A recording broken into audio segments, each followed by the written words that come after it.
Tous les jours, c'est la même. Les critiques, les coups, mais elle encaisse et dit rien. Personne pour l'aider, elle peut pas faire autrement. À la porte de sortir de chez elle, dès qu'elle entre le bus, ça commence.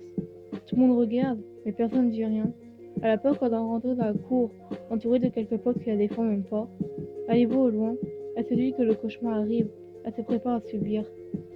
Les critiques commencent, au milieu devant tout le monde, et éclatent au coup des fois vers la fin. Toutes les récré, c'est comme ça. En cours, c'est des petits mots, ou des fois ça passe à côté devant un tes mots, je viens te prendre.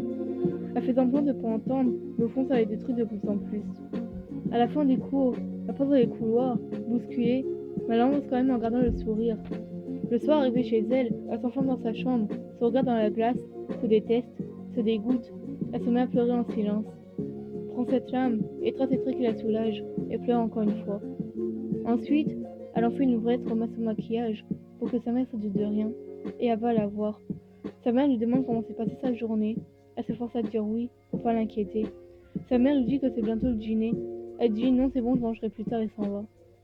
Sa mère se doute un peu, mais elle se dit que c'est juste passagère, que c'est juste un moment à passer, comme tous les adolescents. Elle veut juste de l'aide, mais elle croit que tout le monde s'en fout, et surtout qu'elle le mérite. Elle crie SOS en silence. Le lendemain, c'est pareil. Les jours après aussi, elle commence à baisser les bras, elle n'arrive plus à subir, à croire en soi. Un soir, à la maison, elle se retrouve seule. Sa mère avait un rendez-vous avec ses sœurs. Comme d'hab, elle pleure et se coupe.